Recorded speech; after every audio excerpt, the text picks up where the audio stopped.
Good morning. This morning's walk, we take a walk every morning. It was in the rain. And so it's warm here in Ohio right now, but walking for half an hour in the rain, you get a little chilly. So instead of this morning me being outside introducing you to a new weed, this is day 2 of our Eat the Weeds challenge. Instead of me being outside, it's wet, it's cold, I thought I would come inside. And it's fine. We'll be able to still see some stuff. I brought some visual aids. So today, because it is chilly and I'm kind of chilled from the rain, I did not want to do a morning smoothie. I wanted to change it up and show you something else. And I decided to bring in red clover. So this is red clover, Trifolium praetens. It is what you typically see. Some people would call this purple clover, but its common name is actually red clover. We're looking for these, people use them for 4-leaf clovers. They have this sort of, I always call it a bunny pounce. It looks like a little footprint, but it does look more like a bird's foot than a bunny. So I'm not sure why I do that, but it has that white or light green image there on the leaf. You can just see it.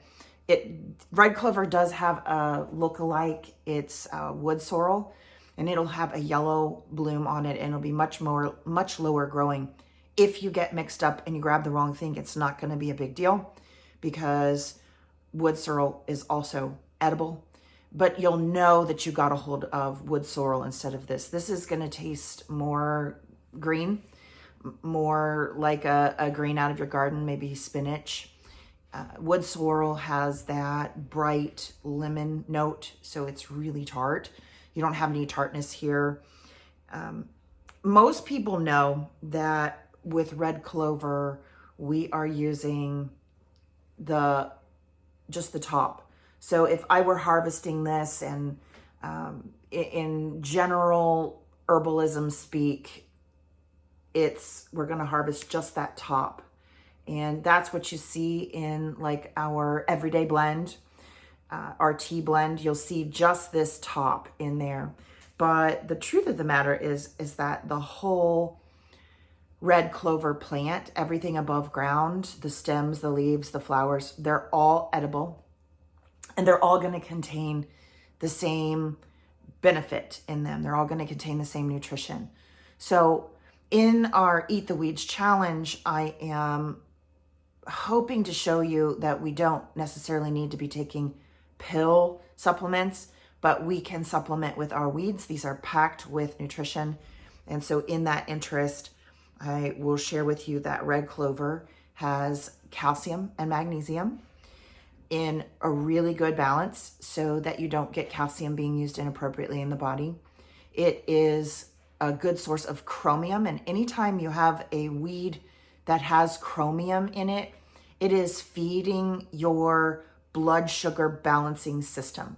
So chromium is a nutrient that we see get really low in people that struggle to maintain the way that their body uses glucose, and winds up into metabolic syndrome that has a wide spectrum of ways that it expresses, but we typically call it diabetes, pre-diabetes, or just diabetes. Red clover has that chromium that will feed and nourish the system and strengthen it if you are working on trying to find balance there. Let's see. It is also full of phosphorus and potassium. And it also has a couple different aspects of the B complex. Definitely, I'm thinking riboflavin. I know niacin for sure. And then the other bit of nutrition is vitamin C. So when we eat our red clover, it is nourishing us. We're getting all of that vitamins, all of those vitamins and minerals that we would otherwise want to get in a pill that's been compressed and made in a factory in a lab. This is bioavailable. We are able to assimilate this so long as we're working on our digestion as well. And because the body recognizes this, we aren't using a synthetic form. We haven't isolated anything out. It's in the system that it came out of nature with, and we just eat it. You can eat clover raw, or you can cook it, which is what I'm going to do this morning. I'm going to cook it in 2 different ways. What are some other great reasons to use clover?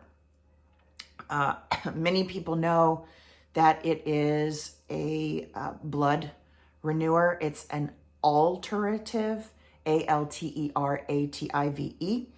and because it supports the health of the liver and it helps the blood to work appropriately. It helps to clean the blood.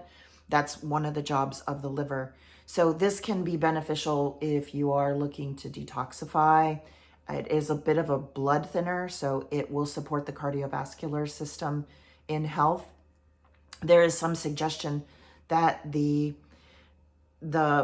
plant estrogens that are found in red clover can help with elasticity of your blood vessels. There are studies being done on those isoflavones, that's the plant estrogen, that they are able to help in menopause, premenopause, and postmenopause. Very helpful in some studies, suggestive that it is helping to remineralize bones and to prevent the mineral loss in our bones that we see a lot in osteoporosis.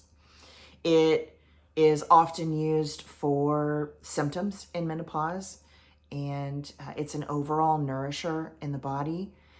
So cardiovascular and reproductive health, often we see this in tonics for the reproductive system, even for fertility. I have it in our toxin clearing blend as well, along with dandelion, because it's good for getting your bloodstream working to where it's not running, you're not running around with all of these extra things in it, which happens when you have allergies, happens when you have leaky gut. So another option here is that you might eat this in the mornings in an ongoing fashion because you're working on eczema, or you're working to strengthen the body so that you're not getting symptoms of allergies. It's delicious too. So it's easy to use. I'm going to make it into an omelet. So I have gathered some, chives, and I've got that ready. I'm going to saute that with my red clover. And I brought in some ants here with me. So it's always good when you grab some weeds to give it time for any bugs to escape. If not, you just get some more protein. But I have taken the stalk and the leaves and the flowers, and I've just chopped them up really fine, because what I'm going to do is take both piles of these weeds. Chives are really something that we plant on purpose, but you could use wild garlic if you really wanted to use a weed, or if you've got chives kind of growing however it likes all over your property and it becomes a weed, then it's a weed to you. I'm going to saute both of those in some butter, and I'm going to use some duck eggs, probably some duck eggs instead of chicken eggs. If you have never used duck eggs, I highly recommend it. We have duck eggs probably more than we have chicken eggs. 2 of these duck eggs will equal 3 chicken eggs. And for somebody that's really sensitive to chicken eggs, this can be less irritating. You can have less allergy reaction to the duck eggs, and they're richer. So they're great for pasta, but I like them as a morning egg. I can crack 2 of them and have enough for sort of a hash. So I will saute up these weeds and put my eggs in over top, cook it all together, probably drop some feta on, and I'll be getting my red clover dose for the day. I'll be getting all of the extra benefits along with the nutrition that they bring. And because it's a chilly morning here, I'm also going to drop these into some hot water. I don't worry about putting them in a tea ball. I'm just going to drop it into a mug, pour hot water on, and then I'll probably just take a fork and pick them back up out of there after they have steeped for about 10 minutes. So I hope you're finding lots of fun things in your yard and enjoying your breakfast, lunch, and dinner with a brand new approach to controlling the weeds on your property. As always, let me know if you have any questions, and I'm gonna get back to cooking my breakfast.